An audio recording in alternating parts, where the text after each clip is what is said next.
A Weekend at Woodstone, a Good Omens and CBS Ghosts crossover podfic.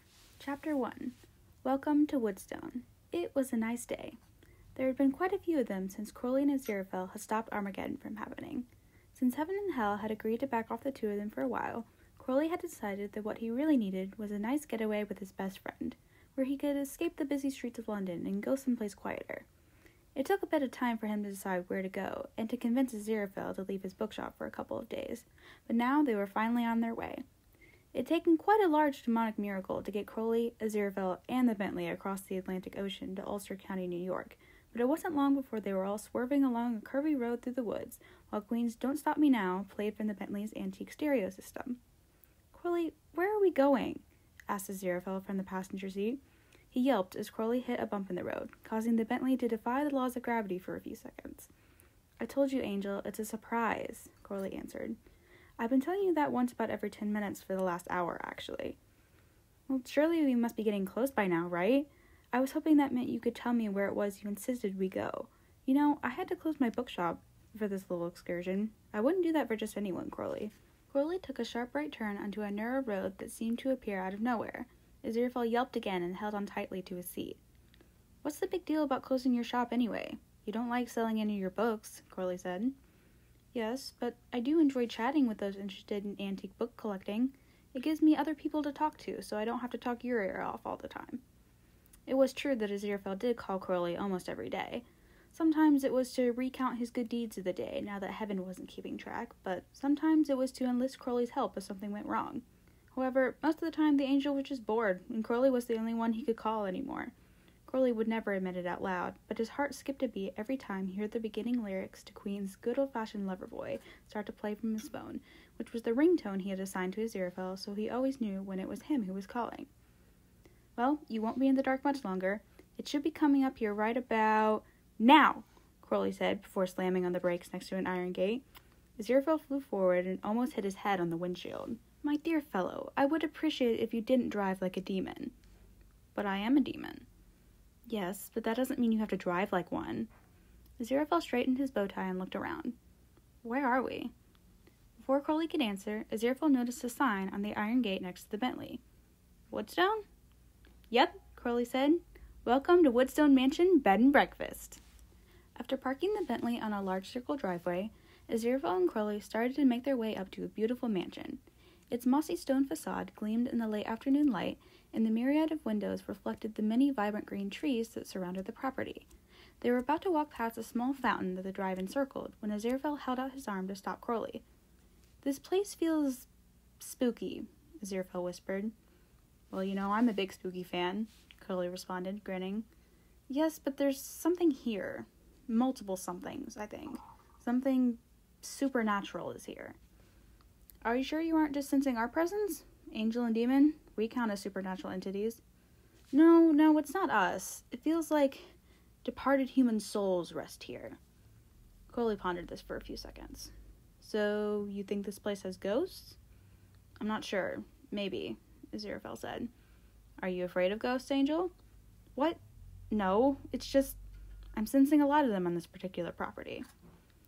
Just as Aziraphale said this, a girl with hippie-style clothing and rose-tinted glasses appeared to have stepped outside through the solid wooden door that led to the inside of the mansion. "Ooh, guests!" she exclaimed. She clapped her hands excitedly and ran up to Aziraphale and Crowley.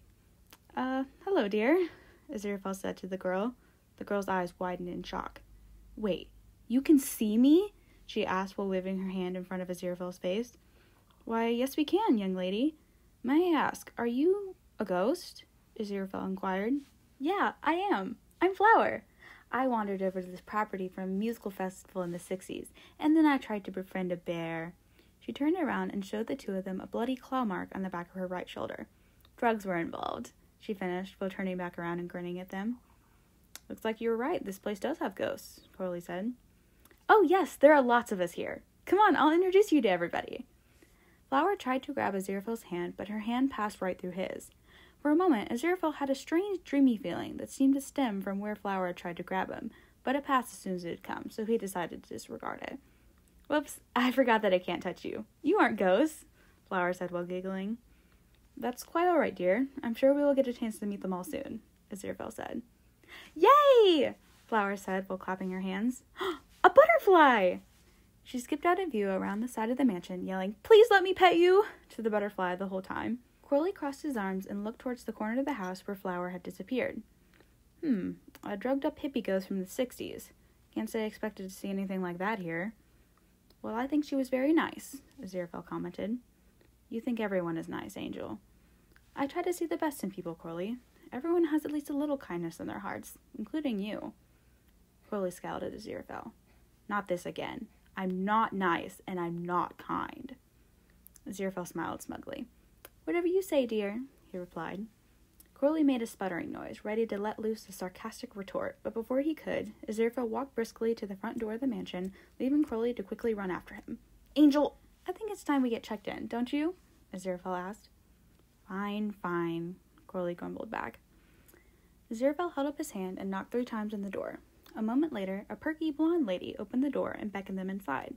Hi, I'm Sam. Welcome to the Woodstone B&B, she said as she ushered them inside. The foyer of the mansion was a magnificent space that opened to a sitting area to the left and a small library to the right.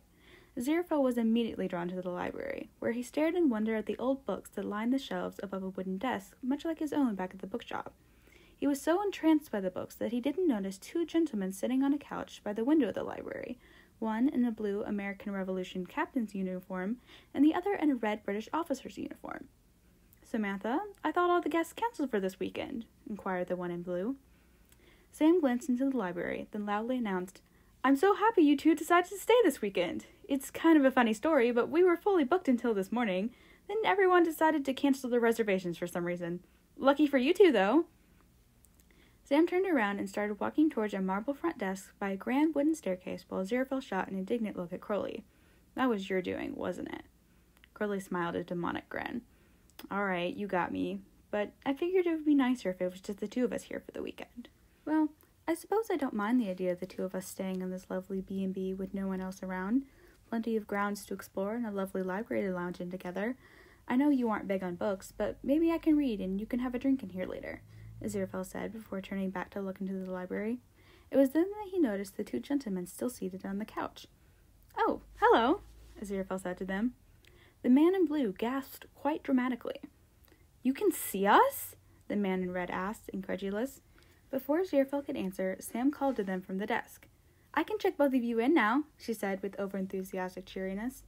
Crowley rolled his eyes while Aziraphale gave a quick wave to the gentleman in the library and hurried over to Sam at the desk. Isaac, I think that fair-haired gentleman can see us, the red-uniformed officer said. Indeed, it seems he can, Nigel. Do you think perhaps he took a tumble down some stairs like Samantha did? Isaac responded. The 2 ghosts, Isaac and Nigel, pondered this while standing in the doorway of the library, while Sam scrolled on her laptop at the desk. Now, will you 2 gentlemen need 1 bedroom or 2? Are you 2... Sam meshed her hands together in a bit of an unfortunate hand gesture. Oh, no, dear, we are just friends, Aziraphale said, while shooting an almost longing look at Crowley, who was busy staring up at the ceiling and not paying attention to the conversation. He and I go back a long time, but I think it would be better if we got separate rooms. Sam looked at Crowley and then back to Aziraphale, a mysterious gleam in her eye. All right, then, separate rooms. But if you happen to change your mind, it wouldn't be any trouble at all. Oh, I'm sure that won't be necessary, Aziraphale started to say before getting cut off by Sam. I'll put you in the Pine Suite, Mr. Fell. A.Z. Fell. Sam pointed to Crowley, who had wandered over to the dining room area right across from the desk and was examining a taxidermied pheasant that was situated on a shelf by a long wooden table. And his name is? Crowley. Anthony J. Crowley. Sam typed more on her laptop, then looked up. Mr. Crowley will be in the Maple Suite, which is just across the hall from your room, Mr. Fell. Just then, Crowley called from across the room. Oi, lad! Think you forgot your trousers! A man who was descending the staircase came to a stop on the lowest landing. He was dressed in a stereotypical Wall Street bro suit ensemble, except he had apparently forgotten to put on his dress pants and boxers. Aziraphale glanced at the man, then did a double take. Young man, you have no trousers on! Sam gaped at Aziraphale and then at Crowley, who was walking towards the desk to join Aziraphale. Wait a minute. You 2 can see Trevor? If Trevor here is the young fellow with no trousers on, then yes, it seems we can see him, Aziraphale said. He turned to Trevor. Young man, are you a ghost?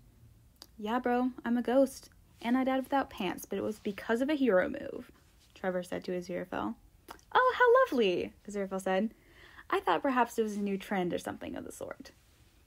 Isaac and Nigel walked over to stand in front of the staircase with Trevor. Whoa. I need to know how this happened. How come you both can see us? Isaac asked. Did you guys fall down a staircase and hit your head and technically die for 3 minutes and then wake up and realize you could see ghosts too? Sam said, bewildered. No, we did not, Corley said. How did this happen then? Nigel asked Corley. Well, you see, Corley said, what happened was... Well, why don't you tell the story, Angel? He turned and grinned cheekily at Aziraphale. You're much better at storytelling than I am. Well, you see, Crowley and I were riding a horse and we both fell off, Aziraphale said lamely. You fell off a horse, Trevor said, unconvinced. Yes, we fell off and, bunked ourselves silly, didn't we, dear? Aziraphale said, looking desperately at Crowley. Oh, yes, bunked absolutely silly, Crowley said, struggling to keep a straight face. Nigel and Isaac exchanged confused looks. So, you both were riding the same horse? Nigel inquired. And you both fell off and hit your heads? Isaac finished. Yep, that's how it happened, Crowley said. Yes, we were just enjoying a horse ride together, Aziraphale started to explain before getting cut off by Crowley. Hard on our buttocks this horse was, and rowdy too, rowdy as anything. Next thing you know, whoop, we're both on the ground, we can suddenly see ghosts. Sam, Trevor, and Isaac and Nigel both stared open-mouthed at Crowley and Aziraphale for a few seconds, a mixture of shock, disbelief, and amusement written on their faces. Oh my god, Sam finally said. I just tripped over a vase and tumbled down the staircase. Your story is much more interesting, though. Well, that's just what happened, Aziraphale said, chuckling nervously. Do you think you could show us to our rooms now? I think I'd like to freshen up before dinner this evening. Sam immediately went back into gracious host mode. Yes, of course. She started up the stairs, then turned to look back. Trevor, Isaac, Nigel, don't bother Mr. Vell and Mr. Crowley. Remember that our esteemed guests this weekend can actually see you. She gave the ghost a hard look, then plastered a wide smile on for Crowley and Aziraphale. Right, your rooms are just up these stairs. The ghost parted ways for Crowley and Aziraphale as they headed up the stairs. When they were about halfway up, Crowley whispered to Aziraphale. Fell off a horse, did we? Aziraphale shot him a pained look. Look, I know it was silly, but I panicked, all right? Crowley grinned. Nah, it was perfect. Chapter 2. The guests can see us. After Sam showed Aziraphale and Crowley to their respective rooms, they fetched their luggage from the Bentley and started to settle in. Aziraphale immediately started putting his belongings away in the wardrobe in his room, while Crowley dumped his suitcase on the floor of his own room and promptly flopped on the bed. Meanwhile, just down the hall in the TV room, Isaac, Nigel, and Trevor rushed in to find a Viking and a Native American watching a reality show on the TV. Thor, Sass, you'll never believe what just happened downstairs, Isaac exclaimed. Shh, Emily's about to say whether she wants to go on a date with Derek or with Ryan, Sass said. Bro, forget about that for a second, Trevor responded. The guests that just chucked in downstairs could see us. But Sam said this morning that there'd not be any guests this weekend because they all cancel, Thor rebuked. That's not the point, big guy. The point is that they could see us, Trevor said. Really? Asked Sass, his brow furrowed. How do you know? Because they both commented on my lack of pants, Trevor grumbled. Both Thor and Sass laughed. Man, I would have loved to see that go down, Sass said. Just then, a lady dressed in a shiny teal Victorian-style dress was about to pass by the TV room, but the snippet of conversation she heard stopped her in her tracks. You would have loved to see what go down? She asked suspiciously. All the ghosts turned to face her. Hetty, there you are. The guests who just arrived could see us. One of them said hello to myself and Nigel, and the other made a remark about Trevor's distinct lack of pants, Isaac explained before turning to Trevor and smirking. What? Hetty exclaimed rather sharply. How's that even possible? I thought Samantha's condition was quite rare. Well, according to the two gentlemen, they fell off a horse and bonked themselves silly, which caused them to see ghosts, apparently, Nigel said. Trevor snickered. I can't believe that guy really told us with a straight face that he and the other guy bonked themselves silly. Hetty turned to Trevor with a look of confusion. Why? Trevor laughed. Oh, come on. You really don't see it? Everyone looked at Trevor blankly. Trevor made an unintelligible noise of disbelief. Really? Bonked themselves silly? No one else sees the innuendo in that? Hetty scoffed. Not everything is an innuendo, you dirty little boy. Hetty turned back to the other ghosts. I don't believe any of this. This must be some kind of joke. She turned again and vanished through the wall. Where are you going? Isaac called after her. Hetty's top half reappeared through the wall. To figure out this trick you all are playing on me. There's no way these guys can see us, especially not with that silly explanation, she said. Hetty hustled down the hallway as quickly as one can in a tight corset and heels. She was about to walk through the door of the Maple Suite when she heard voices coming from down the hall. For the last time, Pete, ripping the tag off a mattress does not make you a bad boy, said a female voice.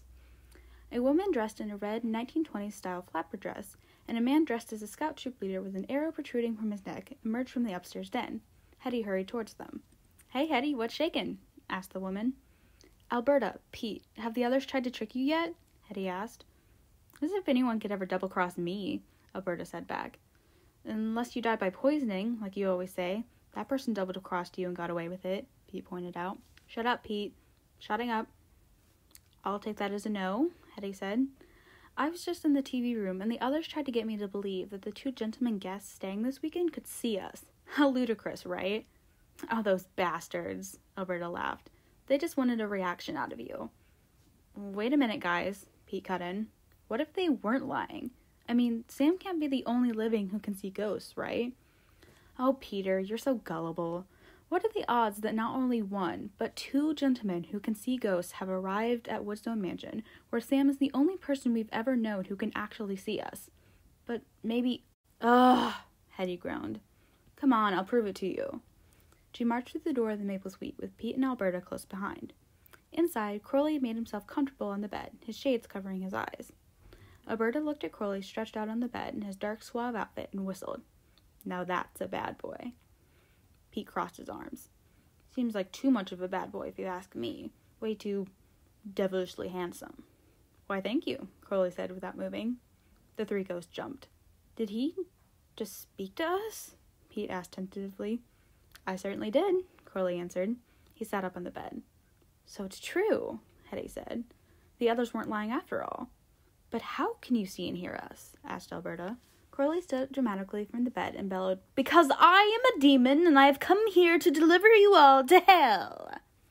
Pete screamed and dropped to his knees. No, please, just recently I was almost banished to hell. I don't want it to happen again, he pleaded. Peter, get up. He isn't actually a demon, Hetty chided. Crowley smirked. Oh, really? He took off his sunglasses, revealing his yellow snake eyes. The three ghosts shrieked, and Alberta held her pointer fingers up in the shape of a cross. How dare you befoul this fair home, demon! Hetty yelled. Just then, Aziraphale opened the door and popped his head in. Crowley, what's going on in here? He noticed the three ghosts, who all looked very frightened. You haven't been scaring these poor ghosts, have you? Alberta screamed again and turned her finger crossed towards Aziraphale instead. Are you a demon too? What? No, Aziraphale said. He narrowed his eyes at Crowley. What did you do to them? Nothing, Angel. Just joked that I was a demon who was sending them to hell, that's all, Crowley said while smirking. Aziraphale gave Crowley an exasperated look and then turned to the ghosts. I can assure you that I am not a demon and that he isn't going to send anyone to hell. The ghosts looked unsure, but slowly they relaxed and Alberta dropped her finger cross, thanks to a surreptitious calming miracle from Aziraphale. Crowley, would you be a dear and help me with something in my room? Aziraphale asked. Crowley did a two-finger salute to the ghosts and then followed Aziraphale into the pine suite. What do you need, Angel? Crowley asked when Aziraphale closed the door behind them. I need you to not scare the lovely ghosts on this property by telling them that you're a demon, Aziraphale said. Relax, I was just joking. Not like they believed me or anything. But they did believe you. Crowley snapped his fingers. There. Now they don't believe I'm a demon. Aziraphale frowned. That felt a bit like a frivolous miracle, didn't it? I mean, you could have just not joked about being a demon. You want to talk about frivolous miracles? Wasn't that the reason I had to come rescue you from the Bastille in 1793? Crowley had him there. All right, just promise me that you won't go around causing trouble, okay? Aziraphale said. Crowley flashed Aziraphale a demonic grin. I would never cause trouble, Angel. Chapter 3. Sushi Dinner. Downstairs in the kitchen, Sam's husband, Jay, was preparing a delightful sushi dinner for the surprise guests who had arrived. He had originally planned on making his specialty lamb chops, but when he walked into the kitchen to prepare them, he suddenly felt a strong urge to abandon the lamb chops idea and make sushi instead. How's it coming in here? Sam asked Jay while walking into the kitchen. Great, babe, he responded. I was just finished rolling the sushi, so now all I need to do is finish cutting it and then plate it. Awesome, babe. I guess Mr. Fell seemed particularly excited when I told him you were making sushi for dinner. Oh yeah? Glad to hear it, Jay said. Remind me again who the other guest for this weekend is? Mr. Crowley. Looks rather like a thin, dark duke, Sam replied. Mr. Fell and Mr. Crowley, huh? Are they a couple? Not yet, Sam said, a mischievous gleam in her eye. Not yet, Jay asked. What is that supposed to mean? Well, Mr. Fell claims that they are just friends, but one look at them and I just know they were made for each other. Babe, I hate to remind you, but you don't exactly have the best track record when it comes to matchmaking. Remember when you tried to set up Trevor's parents at his memorial? Sam frowned at Jay. Okay, fine, I wasn't exactly successful in getting the two of them back together, but what about Christmas with Eric and Bela? I was successful then. I think I could really help these two. Jay sighed. Alright, just try not to get too carried away, okay, babe? I promise I won't, Sam said back. Thank you, Jay responded. He gave her a quick kiss on the cheek, then handed her 2 plates of sushi. Take these out, will you? When Sam served Aziraphale his sushi, it was like someone had told him he had won a lifetime supply of rare books. His face lit up in such a way that Crowley couldn't help smiling at him from across the table. He loved watching Aziraphale find such a delight in eating human food, especially since it had been Crowley who had first introduced the angel to food so long ago. It would have been even lovelier if Crowley could watch Aziraphale eat his sushi in private, but unfortunately, Sam and a few of the other ghosts had other ideas. Flower, who had wandered in after butterfly chasing for a couple of hours, was standing with Thor and Alberta at the head of the table near the taxidermy pheasant that Crowley had taken an interest in earlier. Sam, why are you serving sushi? Seeing the poor dead fish makes me sad, Flower said dolefully. Thor loved the smell of sushi. Reminds Thor of being on Viking ship, Thor said. Alberta was busy adjusting her hair and looking at Crowley in admiration. Her constant staring since he had sat down was starting to annoy him to the point that he considered turning into a snake to scare her off, but decided he didn't want to be told off by Aziraphale for blowing their cover as normal human beings. After Sam served Crowley and Aziraphale their sushi, she asked, And what kind of wine would you gentlemen like to pair with dinner this evening? Oh, it's such a hard choice, Aziraphale said. It's difficult to find the perfect wine to go with sushi. As long as it has quite extraordinary amounts of alcohol in it, I'm good with any kind of wine, Crowley put in. Aziraphale eventually decided on a Pinot Noir, saying that it would complement the tanginess of the sushi quite well. Sam fetched a bottle and poured them both a glass of wine before sitting down next to Aziraphale. So, how did you two meet? She asked. So far, she had no ideas on how to bring Aziraphale and Crowley closer together, so she figured if she asked them questions, maybe she could formulate a plan. Aziraphale sent a panicked glance Crowley's way. We met a long time ago, as I said early in the afternoon. It's like we've known each other since before time even existed, Crowley added. Aw, that's cute, Sam said. What do you do for work? Well, I'm a bookseller in London, and Crowley... Aziraphale faltered. Crowley didn't really have a job anymore, did he? He helps me in my bookshop. Crowley arched his eyebrows at this, but decided to go with it. Yeah, I help in the bookshop, selling books and stuff, you know. Any hobbies? Sam pressed. You're just a nosy little bugger, aren't you? Crowley remarked. Ooh, the sass on this one. I like it, Alberta said. Crowley, that's not a very nice thing to say, Aziraphale reprimanded. No, he's right. I'm sorry, Sam said. I do my best to relate to and get to know the guests that stay here, but I can come on a little too strong sometimes. Oh, no, it's quite all right. We don't mind talking a bit about ourselves, do we, dear? Aziraphale said while sending a warning glance towards Crowley. Crowley responded with a non-committal grunt. So, hobbies. Yes, jolly good, Aziraphale said. I suppose my hobby is collecting rare books from my bookshop, though I also have an interest in close-up magic. Please don't do your magic, Dad, Angel, Crowley pleaded. I wasn't going to, Aziraphale said, slightly hurt. As for Crowley's hobbies, again, Aziraphale was at a loss. Crowley mostly just hung around the bookshop, and Aziraphale had no idea what he did when he wasn't there. I take care of plants, volunteered Crowley. Oh, plants! Flower exclaimed. I love plants, especially weed. Crowley smiled at Flower. I'm sure you do, love. Sam ignored Flower's remark. I didn't really pin you as the plant type, Mr. Crowley. Well, people are often full of surprises, Crowley replied. You know, talking to plants helps them grow, so I talk to them quite a bit. Talking to plants was maybe a little bit inaccurate. Crowley seemed to only ever yell at the plants and threaten to put them in the garbage disposal if they didn't grow better, but Sam didn't need to know that. Oh, I know something Crowley enjoys doing, Aziraphale said with a smile. Crowley looked skeptical. What's that, Angel? Well, you often come to my rescue, Aziraphale said. So much so that I would consider it a hobby of yours. It's only a hobby because you seem to need saving every damn minute, Angel. Rescuing, huh? Sam said. An idea was starting to form in her head. Remember when you rescued me and my books when a bomb went off? Aziraphale asked Crowley fondly. Whoa, really? You did that? Sam asked, astonished. Yeah, there was this whole plot, but I thwarted it, blah, blah, blah, Crowley said. And then there was that time in Paris, Aziraphale continued. Oh? What happened in Paris? Sam inquired. Well, I ended up in the jail in Paris, Aziraphale quickly corrected. Ooh, do we have two bad boys in our midst? Alberta said, amazed. Oh, please, Crowley said to Alberta. Mr. Fell here is way too pure of heart to be a bad boy. Aziraphale looked a little sheepish, but didn't say anything. How you end up in jail? Thor asked. Oh, it was kind of a wrong place, wrong time type of thing, Aziraphale explained. More like you were peckish for some crepes and ended up in trouble with the law, Crowley said. Before Aziraphale could say anything, Jay emerged from the kitchen with another bottle of wine.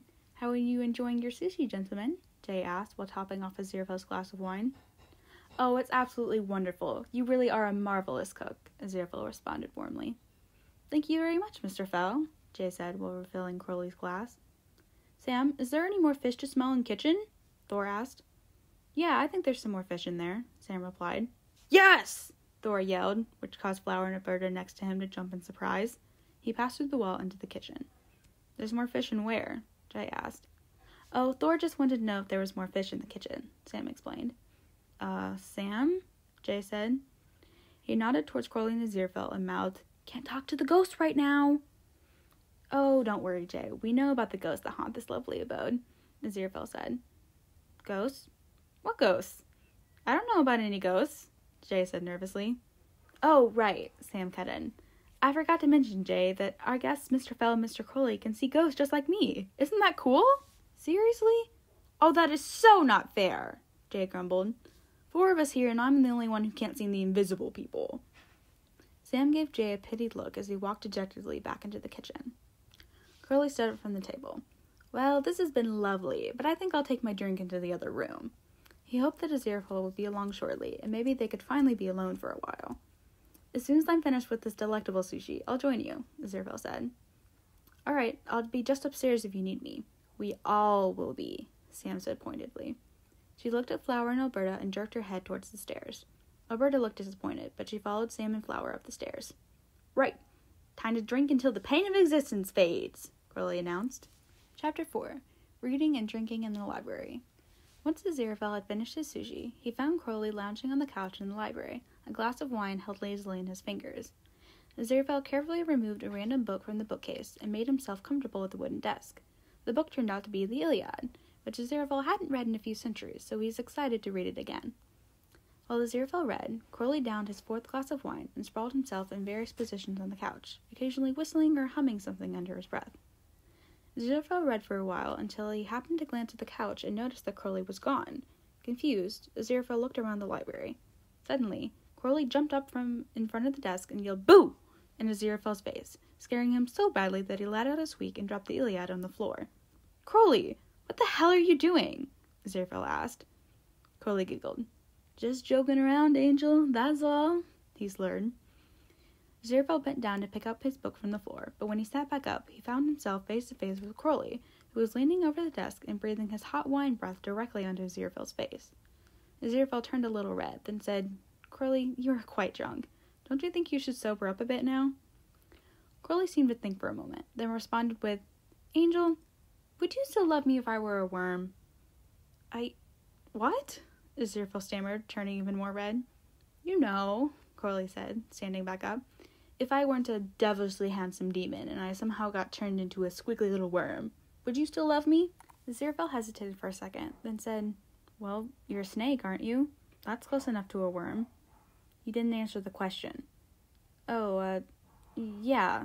Yes, I suppose I probably... Aha! Crowley yelled while pointing at Aziraphale.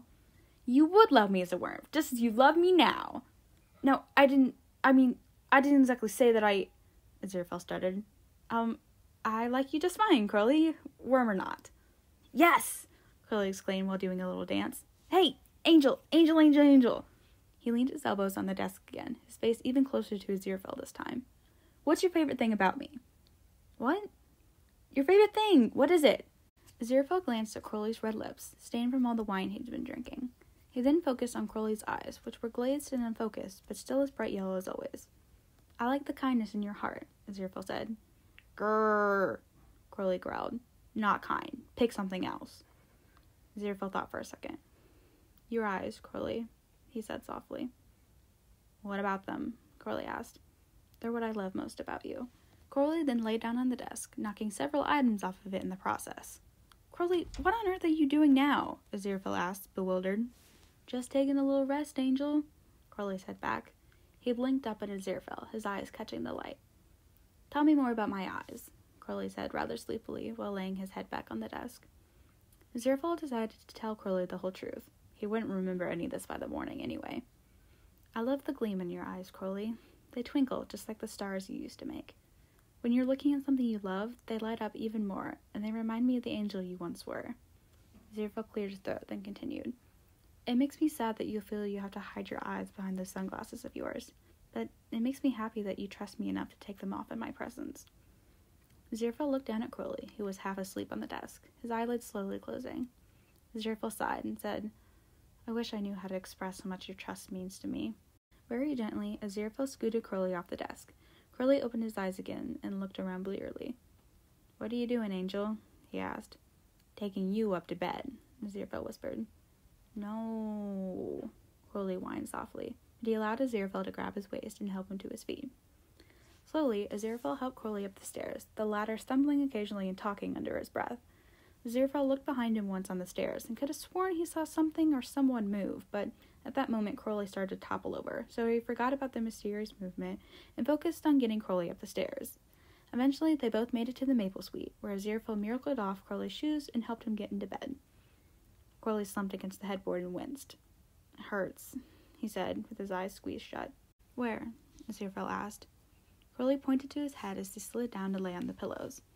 Aziraphale hesitated for a second, then carefully laid his hand on Crowley's forehead and performed a healing miracle. Crowley relaxed, and a small smile appeared on his face as he settled into bed.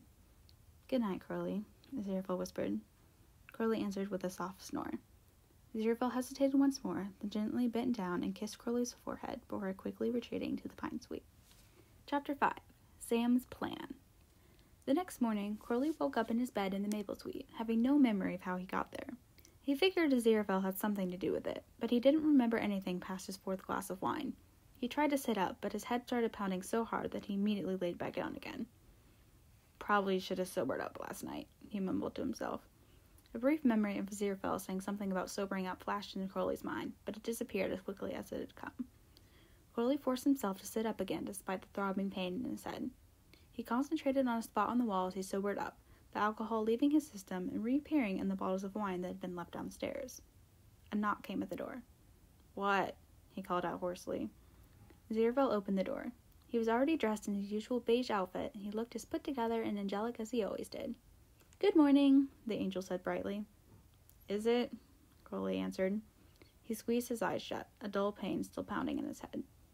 Oh dear, does your head still hurt? I did a miracle last night to ease the pain, but it must have worn off, Aziraphale said worriedly.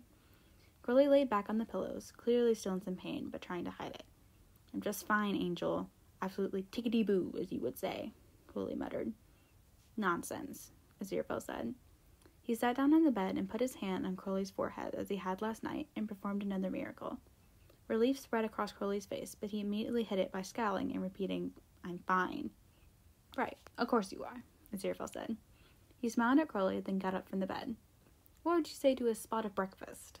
Crowley miracled himself into fresh clothes, and the two of them walked out of the room together. Suddenly, Isaac popped out of the wardrobe in Crowley's room. Interesting, he said to himself while rubbing his chin. He pondered what he had just witnessed from in the closet for a second, then scurried from the room. Isaac hurried to the TV room, where he found Nigel and Sass on the couch watching the show How About Those 90s. Nigel, there you are. I have something important to share with you, Isaac exclaimed. What is it, Isaac? Nigel asked, interested. Ever since we met those two gentlemen guests, I've had a funny feeling about them. Oh? Sass said, leaning forward. Do tell. Yesterday afternoon, Nigel and I were in the foyer when Samantha checked in the two guests who could see us. She asked if they wanted one room or two, and the fair-haired one, Mr. Fell, I believe his name is, said two, but before he did, he made a most peculiar face at the red-haired one, Mr. Crowley. I spent all of last night trying to decipher what the look on Mr. Fell's face meant. I was about to give up and retire to bed when it hit me. It was the same face I made whenever I was near Nigel before we were together. Nigel stood up from the couch. "What are you saying, Isaac?" Isaac took Nigel's hand. It was a look of longing, of yearning. Back when I thought there was no chance of you and I getting together, I would often look at you like that, just wishing against all odds that maybe one day we could be together. Nigel squeezed Isaac's hand. "I'm so glad it worked out for us." "Me too," Isaac said. "But the point of the story is that I think Mr. Fell and Mr. Crowley are like us." "Really? They are a queer couple like us?" Nigel asked. "Well, I'm not sure they are at the point where they realize their feelings for each other. I'm not even sure Mr. Crowley is aware of Mr. Fell's affections. This morning I was hiding in the wardrobe in the Maple Suite and I saw them together. The way Mr. Fell looks at Mr. Crowley is so reminiscent of how I look at you, Nigel, that I feel there must be something there." "You know, I was kind of thinking the same thing," Sass said, looking thoughtful. "Really?" asked Isaac. "But you weren't even there when they first arrived." "Right," Sass said. "But last night after dinner I was bored, so I went downstairs to see if there was anything good to smell in the fridge. However, as I was going down the stairs, I heard voices coming from the library, so I snuck over there and saw the guests in there. Mr. Crowley was saying something about Mr. Fell loving him as a worm or something." "Loving him as a worm?"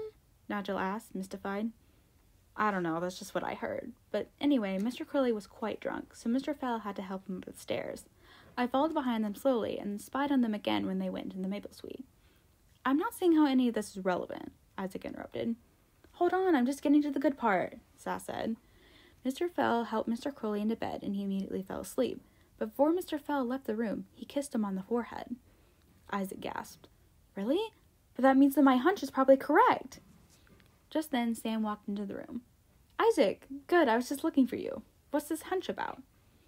Isaac let go of Nigel's hand and turned to face Sam. "Samantha, this may come as a bit of a shock, but I think the guests staying this weekend, Mr. Fell and Mr. Crowley, might be in love. Trust me, I know what it looks like when someone is in love." "Isaac, you didn't realize Nigel liked you until 250 years after you shot and killed him," Sass pointed out. Isaac scowled at him. Before he could say anything, Sam spoke up. "Oh my god, I'm so glad you think so too." Isaac stared at her. "Wait, you see it too?" "Yes," Sam said. "I think they're both in love, but for some reason they can't admit it to each other. So I wanted to enlist your help, Isaac, in pushing these two together and helping them see what a perfect match they are." "You want my help, Samantha?" Isaac asked, flattered. "Yes, you are a key part of my plan," Sam said with a rather diabolical grin. "Can I help too?" Sass piped up. "I've literally nothing to do ever, so I could help you if you needed me." "Actually, yeah, that would be great, Sass," Sam said. "I'm willing to assist you however I can as well, Samantha," Nigel put in. "Great. All four of us can be the dream team working together on Operation Get Mr. Fell and Mr. Crowley to realize they're in love," Sam said excitedly. "High five on 3. 1, 2, 3. Isaac, Nigel, and Sass did an awkward three-way high five while Sam whooshed her hands through all three of their hands. "Good enough," she said. "All right, here's my plan." Chapter 6. Aziraphale Gets Tricked. Aziraphale and Crowley were just finishing up their special cinnamon roll breakfast when Sam, Isaac, and Nigel came down the stairs. "How was your breakfast, gentlemen?" Sam asked. "Oh, it was absolutely wonderful, dear. Those cinnamon rolls are the best I've ever tasted. Please send along my compliments to Jay," Aziraphale said cheerfully. "You got a little icing on your lip, Angel," Crowley said. He reached over and wiped the icing from Aziraphale's mouth, then licked the icing off his finger. Sam, Isaac, and Nigel all shared a knowing look. "So, I don't know what you two had planned for today, but, Mr. Crowley, we have a lovely garden and woods with lots of interesting plants. If you'd like, I can take you on a bit of a plant tour," Sam offered. Crowley said, leaning back in his chair. "And Mr. Fell, Isaac and Nigel here are quite into old books just like you. Maybe you guys can talk books for a while?" Sam continued. "Oh, how wonderful!" Aziraphale said, clapping his hands. "Both those ideas sound amazing, don't they, Crowley?" Crowley didn't quite fancy the idea of spending the morning listening to Sam chatter about the grounds, but Aziraphale looked so excited about the prospect of talking about books with Isaac and Nigel that he decided a quick walk with Sam couldn't hurt. Besides, he never missed an opportunity to educate people on how to take better care of their plants. "All right, let's get on with it then," Crowley said while standing up. Sam led Crowley away through the mansion, while Isaac and Nigel sat down at the end of the table with Aziraphale. "So, you two gentlemen are, what is that lovely American expression? Bookworms as well?" Aziraphale asked. "Bookworm?" Nigel asked, puzzled. "Oh, I've heard Samantha use that word before. It is a colloquial term that means a lover of books," Isaac explained. "But yes, Nigel and I are lovers of books. My personal favorite is the Iliad." "What a coincidence! I just started rereading that lovely epic poem just last night," Aziraphale said. "Did someone say something about epic poems?" Sass asked as he came down the stairs and came to rest by the table. "Oh, hello," Aziraphale called to him. "I don't believe we've met yet. Are you another ghost?" "Yep, I'm Sasapis," Sass said. "And I didn't mean to pry, but did you guys say you were interested in epic poems?" "Why, yes, we were just discussing the Iliad. Are you interested in Greek literature as well?" Aziraphale inquired. "Oh, yes, of course," Sass lied. "In fact, can you guys keep a secret?" Aziraphale leaned in closer. "A secret?" he asked tentatively. "I've been here for around 500 years, and I happen to know that the owners in the 1890s, the Woodstones, were very fond of epic poems such as the Iliad. They are also insanely rich, which allowed them access to some very rare documents. In fact, I was there when Mr. Woodstone bartered for the ownership of the original manuscripts of the Cypria," Sass said in a low voice. "The Cypria?" Aziraphale said. "But that's been lost for centuries." "Actually, it was found in 1888, but its discovery was kept quiet. Mr. Woodstone managed to find out about its discovery, though, and paid handsomely so that he could own one of the most famous pieces of lost literature in the world," Sass said. "Wow, that's incredible," Isaac said, playing along with Sass. "I also happen to know that Mr. Woodstone built a vault under this house. Now, Sam and Jay have found and opened this vault and didn't find anything, but what I didn't tell them is that there is a hidden compartment in the vault where Mr. Woodstone held his important documents," Sass continued. "My dear fellow, are you suggesting what I think you are?" Aziraphale said excitedly. "Absolutely," Sass said while grinning. "The original documents of the epic poem The Cypria are in that vault, and I can take you all to it." "Oh, how marvelous!" Aziraphale exclaimed. Despite having been around since literally before time existed, Aziraphale had never gotten his hands on the lost prequel to the Iliad. He could hardly believe that the B&B that Crowley had chosen had led to one of the most sought-after lost Homeric poems in the world. "Follow me, I'll show you to the vault," Sass said. Aziraphale immediately jumped up from his chair. With Isaac and Nigel right behind him, he followed Sass to a small powder room underneath the grand staircase. "Twist that sconce right there to the left," Sass said. Aziraphale carefully grasped the sconce and twisted it to the left. A click sounded behind him, and when he turned around, he found that a secret door hidden in the wall had popped open. "Oh, this is so exciting!" Aziraphale said. He pushed open the door and ducked under the low frame. The door led to a narrow hallway, which Aziraphale immediately began to walk down, the ghost following not far behind. "The plan is working," Isaac whispered, a mischievous grin on his face. "He's taken the bait. Now let's hope the rest goes as planned," Sass said back. At the end of the hallway was a large metal vault door. Aziraphale approached the door and ran his fingers over the metal grooves in it. "Here's a fun ghost fact for you," Sass said. "This door is made of a material that's impenetrable to ghosts, so we can't pass through it. See?" Sass held his hand up and touched the door. "How fascinating!" Aziraphale marveled. "So, how do we get inside?" "Oh, Sam and Jay figured out how to open it, so it should be unlocked. Just twist the handle right there." Aziraphale grasped the handle on the vault door and twisted it. He then pulled hard on the door until it relented, and he was able to open it just enough to see inside. "So, where's this hidden compartment?" Aziraphale asked. "In that far right corner," Sass answered. Aziraphale stepped into the vault and investigated the corner that Sass had indicated. He felt along the wall for any hidden latches, but came up empty. "Is there some kind of mechanism in here that reveals the compartment?" Aziraphale asked while turning around. "Oh, you silly, stupid little man," Sass said condescendingly. "Wait, Sass, what are you doing?" Isaac asked, feigning surprise. "What about the Cypria?" Nigel asked. "The Cypria isn't in there, and it looks like you'll never be reading another epic poem ever again," Sass proclaimed. "So long, Mr. Fell. Long live the king." Sass slammed the door shut, leaving Aziraphale in the dark, musty vault. "Now wait just a moment. You can't just leave me in here," Aziraphale called. He pushed on the door, but it wouldn't budge. "Oh, you bad ghost," he sputtered. How could he have been so gullible? The Cypria had been lost for ages. He should have known better than to believe it would be concealed in a vault under a mansion in upstate New York. Oh, what do I do now? He moaned to himself. For a moment, he wished he was a demon or a higher angel with the power to appear and disappear mysteriously. Unfortunately, teleportation was Crowley's thing, and no matter how hard he tried, Aziraphale could never do it. That's it, Aziraphale thought. Crowley, of course. He'll save me. He always does. Outside the vault door, Isaac turned to Sass and said, Long live the king? Thor and I watched the movie The Lion King the other night, and that line seemed dramatic enough to be repeated here, Sass explained.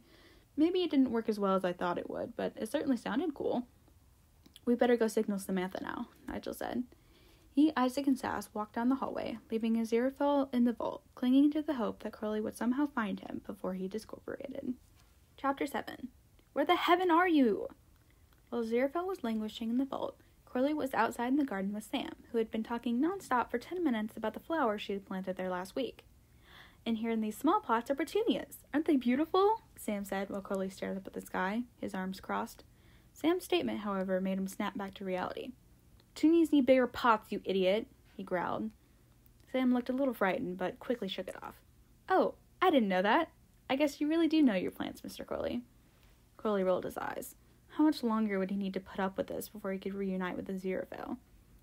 Behind Crowley, Isaac appeared through the back door and gave a quick thumbs up to Sam before disappearing back into the house. Oh, dear, I'm so sorry, Mr. Crowley, but I forgot that I have, a meeting with my publisher that I completely forgot about, Sam said hurriedly. I'm afraid I'll have to end the tour early. Why don't you go and find Mr. Fell now? What a shame, I was just starting to enjoy this little garden tour, Crowley said sarcastically. Sam pretended not to hear him as she hurried back into the mansion. Sam quickly walked to the dining area, where Isaac, Nigel, and Sass had seated themselves at the end of the table. Phase 1 of the plan is complete? Sam asked. Yep, Mr. Fell is in the vault, Sass said triumphantly. Are you sure he'll be all right in there? Nigel asked, a worried expression on his face. We don't want him to run out of air just like you almost did, Samantha. Oh, don't worry, I'll let him out if Mr. Crowley doesn't find him in time, Sam assured. All right, I'm going upstairs now. You all know what to do. Sam quickly ascended the stairs and had just gotten to the top and out of view when Crowley swaggered into the dining area. He stopped short when he noticed that Aziraphale was no longer present at the table. Isaac, Nigel, and Sass pretended as if they had just been in the middle of a conversation and looked up at Crowley simultaneously. Where's Mr. Fell? Crowley asked suspiciously. Oh, he said he had urgent business to attend to, Isaac said. He returned to his room not too long ago. Oh no, Crowley thought. Had heaven or hell somehow found them here? They promised to back off the two of them after the incident with the holy water and hellfire, but since when did either of the two establishments keep their promises? Crowley took the stairs 2 at a time, muttering, no, no, no, under his breath the entire time. He whipped open the door to the pine suite and barged in. The room was empty. Aziraphale? Crowley called. The only answer was a soft breeze that blew through the open windows, fluttering the curtains and scattering tiny particles of dust into the air. Crowley closed his eyes and concentrated, attempting to detect Aziraphale's presence on Earth and in the house. After a few seconds, he opened his eyes. Okay, I know you're here somewhere, Aziraphale. Where are you? Crowley said. He glanced once more around the pine suite, then quickly exited the room and crossed the hall to the maple suite. He flung open the door, causing the two ghosts in there, Hetty and Alberta, to jump. Oh, there you are, handsome. I was just about to go looking for you, Alberta said flirtatiously. Crowley ignored her. Have you seen Aziraphale? He directed towards Hetty. Who's Aziraphale? Hetty sounded out slowly. The other guest. Blonde, looks cheruby, Crowley said impatiently. I haven't seen him, Alberta answered. But I do see one handsome devil right in front of me. Crowley growled in annoyance, then turned around and left the room before Hetty or Alberta could say anything else. He kicked in all the doors in the hallway, but didn't find anyone living or dead inside. He glanced into Sam and Jay's room, where he saw Sam busy on her computer, but absolutely no sign of Aziraphale. He then took the stairs back down to the first floor and popped into the library. Once again, Aziraphale was nowhere to be found. Aziraphale, where the heaven are you? He called from outside the library. Just then, Pete, Trevor, and Thor walked through the front door. Oh, hey there, Pete said cheerfully. Sorry for thinking you were a demon yesterday. No problem. Happens all the time. Listen, have you three seen Aziraphale? Crowley asked. Who that? Thor asked back. Mr. Fell, or whatever name he gave this time, Crowley said, exasperated. Nope, haven't seen him today, Trevor replied. Oh, for Satan's sake, you lot are no help at all. Crowley muttered before turning around and heading towards the kitchen. Sorry, Pete called after him. Crowley entered the kitchen, where he found Flower staring at a magnet on the refrigerator. Oi, you, hippie, have you seen Mr. Fell? Flower turned around. Oh no, did you say a Mr. Fell? Did they fall because of a bear attack? Or maybe because of drugs? I fell once because of a bear attack, and many times because I took too many mushrooms at once. Shut it! Snapped Crowley. Listen, are there any secret nooks or crannies in this place? Maybe a secret room or something? Ooh, the vault is a secret room. I accidentally locked Sam in there once, Flower said. Crowley pinched the bridge of his nose. Aziraphale couldn't possibly be stupid enough to get himself locked in the secret vault, could he? This is just like the incident of the Bastille all over again. Show me to this vault, he commanded. Flower led him to the powder room underneath the stairs and pointed inside. Oh, look! It looks like someone already went down the secret passageway, Flower exclaimed. Crowley peered into the powder room and saw that a hidden door in the wall had been left ajar. He immediately pushed it open and headed down the hallway it was connected to. At the end of the hallway, he found a large metal vault door. Aziraphale! He called. Crowley noticed the handle on the door and immediately began pulling on it. Come on, open up, you bloody door, he yelled. He tried turning it the other way, and the door slid open to reveal Aziraphale standing inside the small, dark vault. Crowley! Aziraphale said happily. He gave Crowley such a big smile that it made Crowley feel all warm and fuzzy inside. Angel, how did you manage to get yourself locked in this vault? Crowley asked. It was this Native American ghost. He tricked me, Aziraphale admitted. Tricked you how? Well, I was talking to those two military ghosts we met when the indigenous ghost, Sasapis, he said his name was, came down the stairs and overheard us talking about books. He then managed to convince me that the Cypria, the lost prequel to the Iliad, was hidden in here. And I foolishly believed him, Aziraphale said sadly. You thought that a poem that's been lost for centuries was just suddenly going to pop up in some random vault in America? Aziraphale looked mournfully at Crowley. I know, it was silly of me to get my hopes up like that, but it's the Cypria. How didn't the ghost even lock you in? They can't touch things, can they? Asked Crowley. Apparently the door is impenetrable to ghosts. That was one of the only statements that was true. It's possible that the military ghosts were in on the plot as well. Maybe they even lied about liking the Iliad, Aziraphale said in horror. Crowley snorted. Angel, the main problem here is that these ghosts locked you in this bloody vault, not that they may have lied about liking Homeric poems just to get you to trust them. Well, I'm certainly glad you were able to rescue me. You always do, after all. Speaking of that, Crowley said deviously, I think perhaps this little situation calls for the apology dance. Really? Why do I need to apologize to you? Aziraphale protested. Because I just ran all over this damn mansion looking for you just because you were gullible enough to believe those conniving little dead buggers. Aziraphale sighed. Fine. Aziraphale backed up from Crowley, then did a little dance while saying, You were right, I was wrong, you were right. Very nice, Angel, Crowley said, applauding him. Aziraphale blushed and stood back up. Now, I think it's time I delivered a strongly worded message to those dead bastards who locked you in here, Crowley said. Chapter 8. Crowley confronts the ghosts. So, you all are the ones that locked Mr. Fell here in that vault, huh? Crowley said.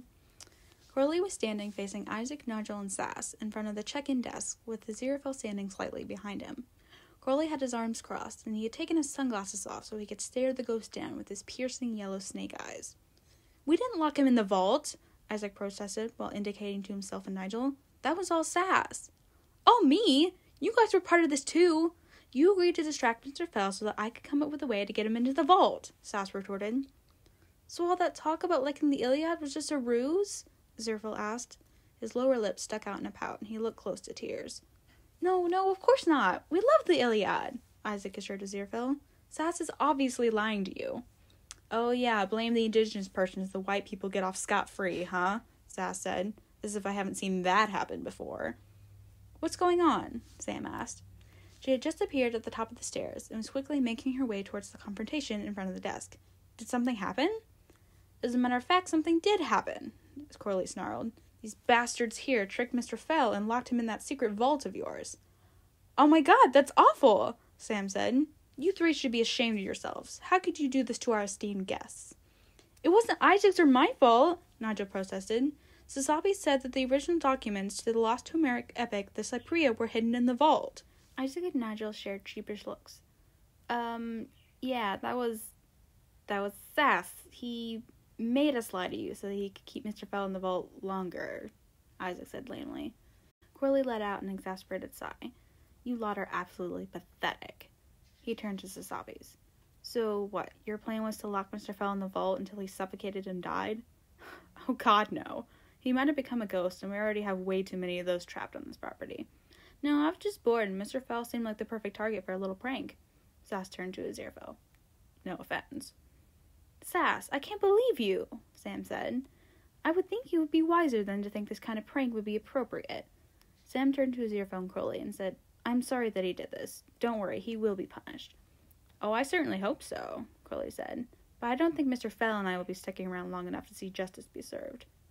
What? Aziraphale asked. No, please don't leave, Sam pleaded. She sent a panicked glance towards Isaac, Nigel, and Sass. Everything had been going so well until now. I promise you that I can corral the ghost and make sure they don't bother you. I will make sure they don't play any more dangerous pranks, I swear. Oh, won't you? Crowley said sarcastically. How do we know you weren't in on this little prank, huh? You distract me in the garden with your 2 small petunia pots while this lot works together to trap Mr. Fell? Well, now that's just ridiculous, Sam sputtered. Of course I wouldn't concoct a scheme like this. Crowley stared down at Sam and the other ghosts. Right. I don't believe any of you. Come on, Angel. Let's find a better place to stay than this wretched place. Crowley stomped up the stairs towards his room. Aziraphale shot an apologetic look towards Sam and the ghost, and then quickly hurried after Crowley. Crowley, wait, Aziraphale called. He caught up to Crowley and put his hand on his shoulder. Crowley turned around sharply in the middle of the upstairs hallway. Angel, don't. What? Don't try to convince me to stay. I don't know exactly what happened, but I do know that you could have been seriously hurt, Crowley said. It definitely took me by surprise, Aziraphale began. Oh, did it? Crowley, please listen to me. Yes, I agree that something weird is going on, and perhaps Sam and those 3 ghosts have something to do with it, but I don't want to leave, Aziraphale said. Why not? Who's to say they won't try and do something else to hurt you? Crowley said. Aziraphale was silent for a second. He was touched at how much Crowley seemed to care that Aziraphale could have been discorporated. Was it just about the paperwork, or would Crowley actually miss having him around? I don't believe that anything else will happen, Crowley. Besides, you were here to rescue me. That's what friends do, after all, Aziraphale said. As long as you're around, I will be absolutely tickety-boo. This got a small smile out of Crowley. Tickety-boo, right. How about for the continuation of this trip, we stay within sight of each other? Will that put your mind at ease, dear? Crowley nodded. Yeah, that could work. Sam came up the stairs and stopped a few paces behind Crowley and Aziraphale, who turned to face her. I'm terribly sorry again about what the ghost did. I was hoping I could make it up to you somehow, she said. Crowley crossed his arms. Did you have something in mind? Jay will be home soon. How about I have him make you a picnic lunch? There's a wonderful secluded patch of land by the lake where you can eat, and I'll distract the ghosts so that they won't bother you, Sam said. That sounds absolutely wonderful, dear. Thank you, Aziraphale said kindly. He turned to Crowley. If I remember correctly, you do owe me a picnic. Crowley sighed. I do, don't I? All right, Angel, we can have a picnic. Chapter 9. Romance is in the air. Sam laid out a floral picnic blanket while Jay, who had just gotten home from running errands, set down a picnic basket with sandwiches, chips, and 2 bottles of moonshine in it at Crowley's request. I'm assuming this is part of your plan to matchmake Mr. Fell and Mr. Crowley that you told me about last night? Jay asked. Well, actually, this is more of a plan B. My plan A kind of fell through. I hope being in the vault didn't traumatize Mr. Fell too badly. Sam trailed off. Excuse me? What's this about one of our guests being in the vault? Jay said. Don't worry about it, babe. Our guests are both safe, and they're about to have a lovely picnic, Sam assured Jay. All right, Jay said, unsure. Just then, Isaac and Nigel walked out of the picnic blanket. Hello, Samantha, Nigel said. Hi, Isaac, Nigel, Sam said. Thanks for your help on Plan A. It didn't quite end how I wanted it to, but I'm glad I was able to convince Mr. Fell and Mr. Crowley to stay. Hopefully this picnic will help bring them together. Picnics are quite romantic, Isaac agreed. But Nigel and I have been talking, and we think perhaps we could talk to Mr. Crowley. We think if we talk to him, we can help him realize Mr. Fell's feelings for him, and convince them to talk to each other. The 2 of them are very similar to the 2 of us, so I think maybe some wisdom from us could really help them. But I promised them that their picnic would be ghost-free, Sam said. We won't stick around for long. We just think if we have the chance to talk to Mr. Crowley, we can help him see the light, show him how Mr. Fell feels towards him, Nigel said. Sam sighed. All right, I just don't want them to be scared off like they almost were earlier. Not to worry, Samantha. I'm sure it will work out. Trust us on this, Isaac said. A little while later, Sam led Crowley and Aziraphale to the picnic spot. Aziraphale thanked her profusely for her kindness, and then it was just him and Crowley, lounging on the blanket, Aziraphale nibbling on a sandwich and Crowley taking swigs of moonshine while they enjoyed the early afternoon sunlight and the soft breeze. Isn't this lovely, Crowley? Aziraphale asked. Mm-hmm. Aren't you glad we decided to stay? I can't imagine not being able to share this wonderful picnic with you, Aziraphale said happily. I'm glad you're enjoying this, Angel, Crowley said, a small smile on his face. The two sat in silence, just enjoying each other's company for a while. They had never really had the opportunity to relax by themselves like this since heaven and hell had constantly been breathing down their necks for literally all of time. Aziraphale looked over at Crowley and smiled. He looked happier than he had in ages. Aziraphale knew Crowley had organized his trip mostly for Aziraphale's benefit, but he was glad to see Crowley enjoying himself as well. Looks like there's some ducks out on the lake, Crowley commented. Ooh, perhaps I'll toss my crust to them, Aziraphale said. Ducks shouldn't eat bread, Angel, Crowley reminded him. Crowley snapped his fingers, and a bag of frozen peas appeared on the picnic blanket. Go on, knock yourself out. Aziraphale flashed Crowley a big smile, then took the bag of peas and walked to the edge of the lake, where he started tossing the peas into the water. The ducks immediately swam over and started clamoring for the peas, all of them quacking excitedly. Psst! Isaac called from behind a nearby tree. He and Nigel leaned out from their hiding place and beckoned to Crowley. I thought Sam was going to tell you lot to piss off while we had our picnic, Crowley said. We just wanted to talk to you for a minute. It won't take long, we promise, Isaac said. Aziraphale turned around to face Crowley. Look at all these ducks, Crowley! He then looked to the other side of the lake and gasped. Crowley, look! There are myriad of ducks over on the other side of the lake. Can I go around and feed them, please? Why are you asking my permission? Crowley inquired. Well, you said you didn't want me out of your sight, Aziraphale reminded him.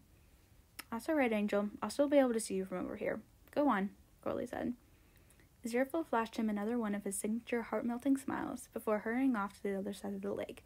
Isaac and Nigel walked out from behind the tree and sat down opposite Crowley on the blanket. What do you want, ghosts? Crowley asked. Mr. Crowley, how do you feel about Mr. Fell?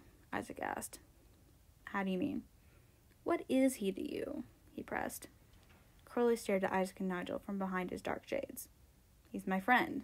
Pain in my ass sometimes, but my friend nonetheless. Nigel raised his eyebrows. Just your friend? Yeah, it's not like he's just an angel, that's all, Crowley said.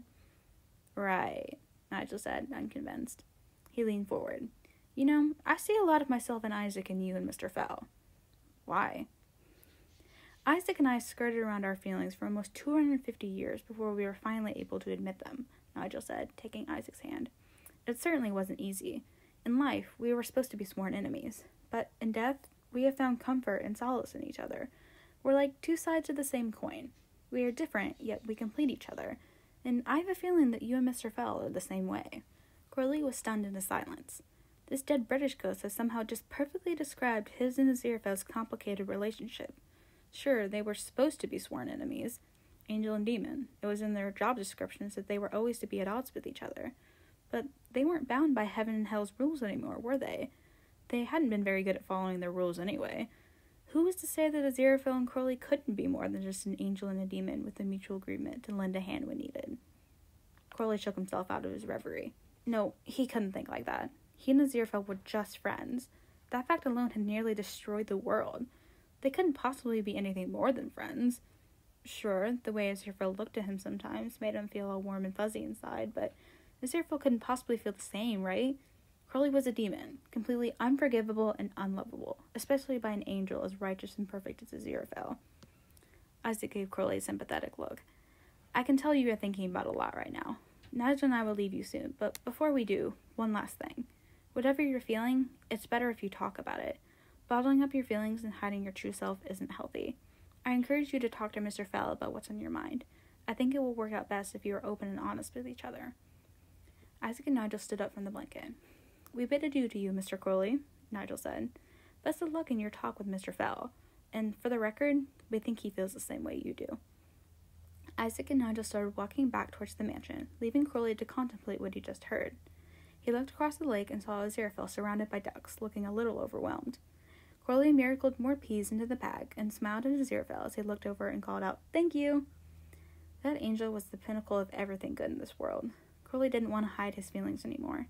He decided he was going to tell Aziraphale how he felt and hope to God, to Satan, to somebody that Aziraphale wouldn't reject him. Crowley didn't think he could afford to lose Aziraphale, but after seeing how happy Isaac and Nigel were together, Crowley felt a glimmer of hope rising in his chest. Maybe they could have a relationship and a future together. Crowley whistled loudly and beckoned for Aziraphale to come back to the picnic blanket. Aziraphale tossed the remainder of the peas into the lake and watched the ducks scramble back into the water to go after them before making his way back around to Crowley. "Did you need something, dear?" Aziraphale asked. Crowley cleared his throat, then went on. "I think I need to say this now before I lose my nerve." Aziraphale sat down next to Crowley and looked worriedly at him. "Is something wrong?" No, nothing's wrong. It's just..." Crowley took off his glasses and rubbed his face. Why was this so hard? "You can tell me anything. You know that, right, Crowley?" Aziraphale said. Crowley nodded, then continued. "For as long as I can remember, it's been the two of us. From that moment we met in the stars to the Garden of Eden and onwards. We started on the same side, then on opposite sides, but somewhere along the way we found our own sides. I went along with hell as far as I could, and you went along with heaven as far as you could. And now it seems we have our own side. Both of us against heaven and hell, or humanity, or something." Crowley paused and took a deep breath. "And I like us. I like having you as my friend. My best friend," Crowley said. Aziraphale smiled at him. "I do too, Crowley. But I don't want just a best friend," Crowley rushed. "I want more. I want us to be more." Aziraphale's eyes widened. Crowley winced and turned away. He just ruined it, hadn't he? "Never mind, this was stupid. I can tell you don't want to. Just forget I said anything," Crowley said hurriedly. "Oh, Crowley," Aziraphale started to say. No, you don't have to say anything. Just forget about this, please, Angel," Crowley pleaded, his head back turned to Aziraphale. Aziraphale gently placed his hand on top of Crowley's hand. "Crowley, can you look at me, please?" Crowley slowly turned back around to face Aziraphale, his eyes misty. Aziraphale turned Crowley's hand over and gave it a squeeze. "I want us to be more, too," Aziraphale admitted, his blue eyes staring deeply into Crowley's yellow ones. I've thought maybe we could be more for a long time, but I was afraid of my feelings and what heaven might think." Aziraphale looked down at their intertwined fingers. "But now we're free. We have our own side now. We can be whatever we want to be." "Are you sure, Angel? Because if you don't feel the same..." Crowley got cut off by Aziraphale reaching up, cupping the back of Crowley's head with his free hand, and pulling him in for a kiss. After a few seconds, Aziraphale leaned back. "Does that answer your question, my dear?" Aziraphale said softly. Yeah, I suppose it does," Crowley stammered. He laughed in relief. "I was so afraid of losing you that I didn't want to ever tell you, but I'm so glad I did." "I'm happy too," Aziraphale said. He scooted closer to Crowley and laid his head on Crowley's shoulder, their hands still intertwined between them. Crowley leaned his head on Aziraphale's, and the two of them gazed out at the beautiful sparkling lake, just enjoying each other's touch and presence. After a while, Crowley spoke again. "So, what do we do now? What are we?" he asked. Aziraphale lifted his head from Crowley's shoulder and looked at him. "We can do whatever we want. We're free," he said with a smile. "Free to do what we want." "I like that," Crowley said. Once Aziraphale and Crowley were done with their picnic, they cleaned up the area and returned the blanket and basket to the mansion. For the rest of the afternoon, they walked hand in hand all over the grounds, Crowley occasionally stopping to examine the plants, and Aziraphale stopping to listen to the birds call to one another. "Was that a nightingale?" Aziraphale asked. "Nightingales aren't found in America, Angel," Crowley reminded him. "But let's pretend that it was, yeah?" Aziraphale grinned before stealing a quick kiss on Crowley's cheek. "Yes, I like that." After spending the afternoon together, the pair had a delicious dinner of lamb chops and more Pinot Noir, though Crowley was sure not to drink more than one glass this time. He didn't want to accidentally endure another hangover like he had earlier in the morning. Once the sun set and the stars started to twinkle overhead, Aziraphale and Crowley excused themselves to the upstairs hallway. Aziraphale was about to enter the pine suite when Crowley said, "You know, if you wanted me to, I wouldn't mind slithering over to your room tonight. If you wanted me to, that is." Aziraphale turned around. "Well, I was a bit cold last night all alone in that big bed. Perhaps it would be nice if I had a warm demon to stay with me?" Crowley smiled, and the two of them entered the pine suite together. They miracled themselves into pajamas, then climbed into bed and laid down facing each other. Crowley, can I ask you a question? Aziraphale asked. Anything, Angel, he responded. Why did you decide to confess your feelings today?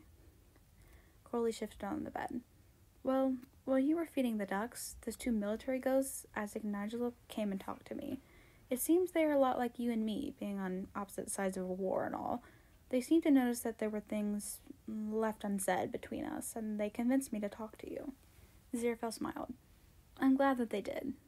The ghosts and humans here seem to be the meddling type, but I guess we can't judge them too harshly. We're also the meddling type, aren't we? Crowley laughed. Yeah, I guess we are.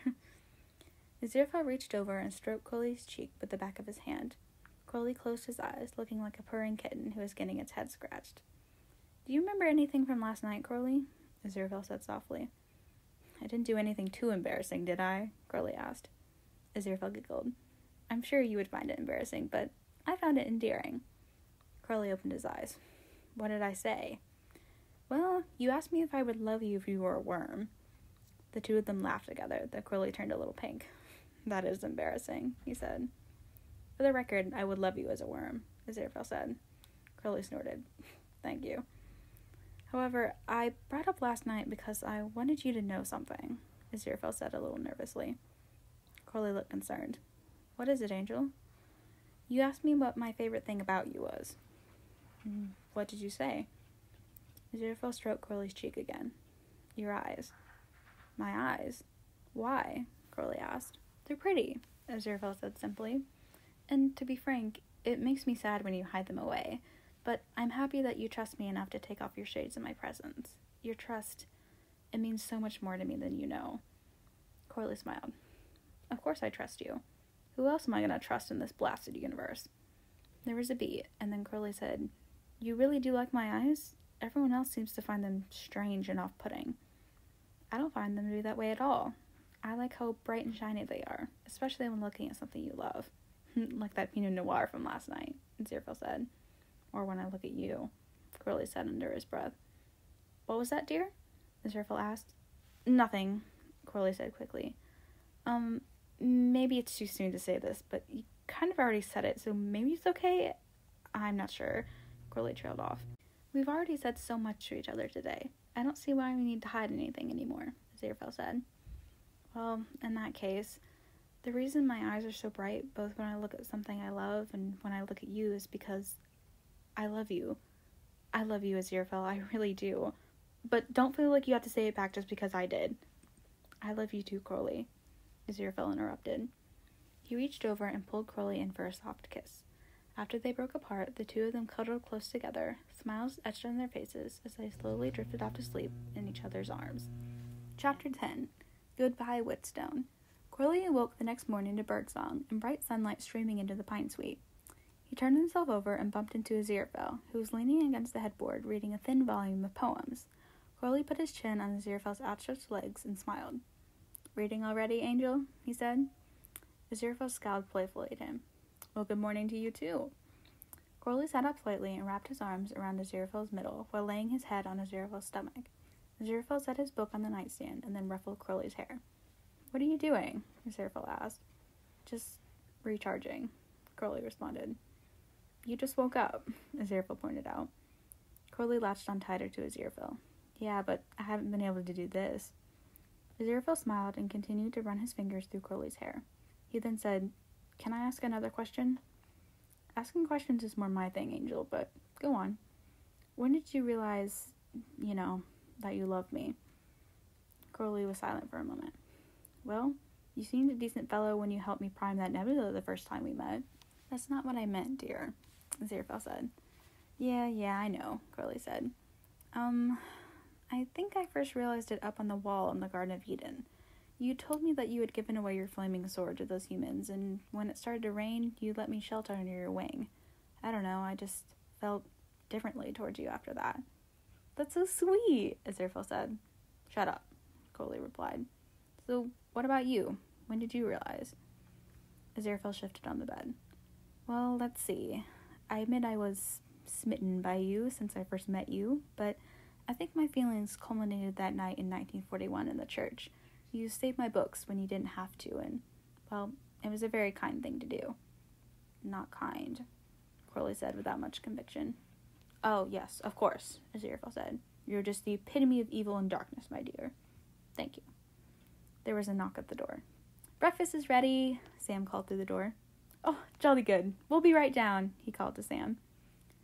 Crowley reluctantly let go of Aziraphale, and the two of them got dressed. Afterwards, the two of them walked downstairs to the dining area. I hope you gentlemen like crepes. For some reason, I had a strange urge to make those for breakfast this morning, Jay said as he emerged from the kitchen. Aziraphale looked over at Crowley and whispered, That was your doing, wasn't it? Crowley smiled cheekily. Whatever gave you that idea, Angel? The two of them settled in at the dining table and enjoyed their crepes. It was hard to find decent crepes anywhere but Paris, but Jay had managed to do a good job. However, it wasn't long before their breakfast was interrupted by the presence of a ghost. Sass came down the stairs and joined them at the table. Hey, I never really got the chance before, but I wanted to apologize to you, Mr. Fell. I'm sorry for tricking you and locking you in the vault. You didn't deserve that, so I apologize, he said.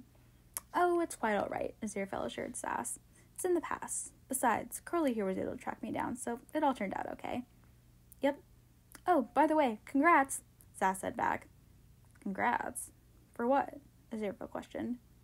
Isaac and Nigel told me they saw you two kiss yesterday, and Alberto saw you guys share a room last night, so congrats on getting together. Aziraphale and Crowley exchanged looks. Well, we weren't exactly being subtle yesterday when it all went down, were we, Angel? Crowley said. Oh, absolutely not, Sass answered for Aziraphale. Also, it was so obvious you two were more than friends, so congrats on coming out of the shadows. Sass vanished through the wall before Aziraphale or Crowley could say anything else. Was it really that obvious? Our feelings, I mean? Aziraphale asked Crowley. Yep, Sam said, carrying another plate of crepes out to the table. Sorry to eavesdrop, but yeah, it was immediately obvious how you two felt about each other. Stolen glances, the sweet gestures. Also, Mr. Crowley literally calls you Angel, Mr. Fell. Well, that's because, Crowley started to say before Aziraphale shook his head at him. It's just a nickname that I gave him. Yeah, that's it, Crowley amended. Whatever you say, Mr. Crowley. I'm just glad my plan worked, Sam said before covering her mouth. Plan? What plan? Aziraphale asked. Just a plan to try and get you and Mr. Crowley together, she said slowly.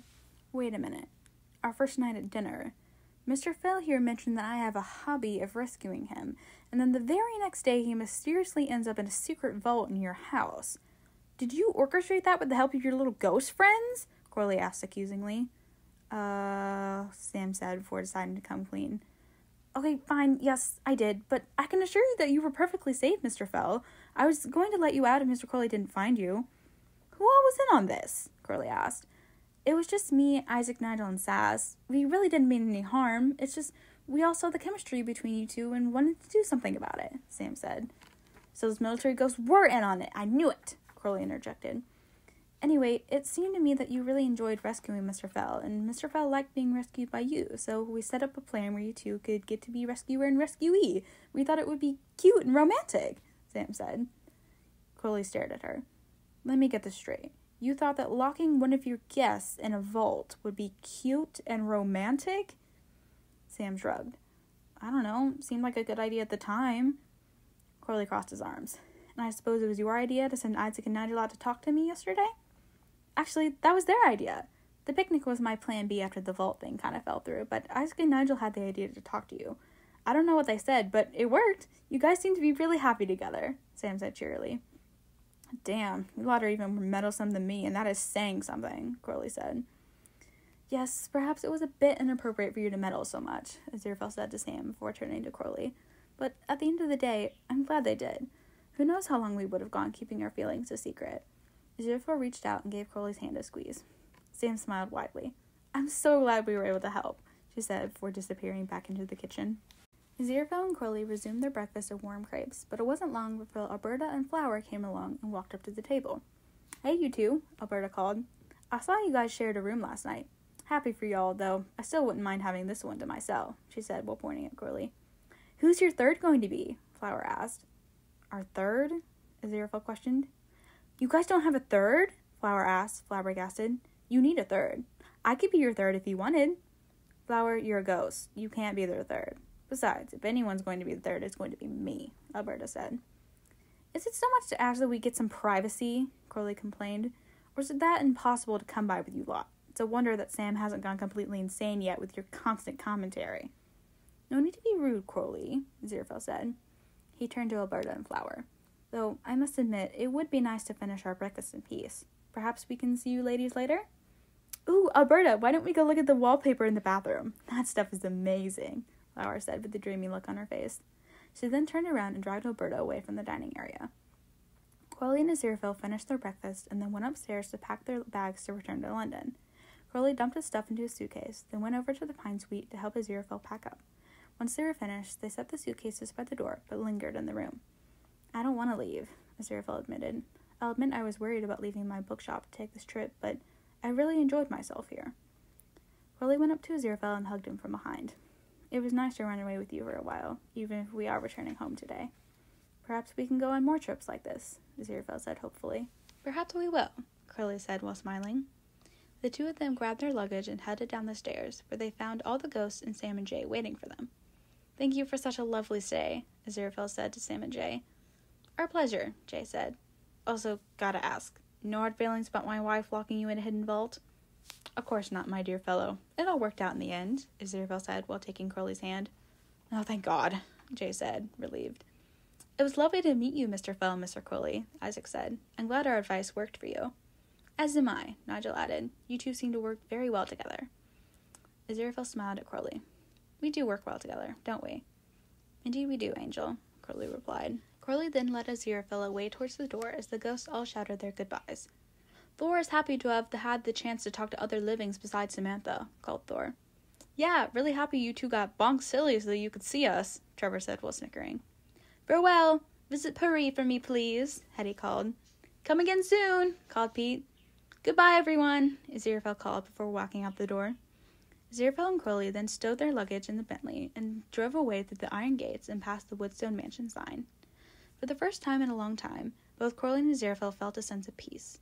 Neither one knew what the future held. Who knew what could be going down in heaven or hell at that very moment? But one thing was for certain. Whatever came their way, they would face it hand in hand, together.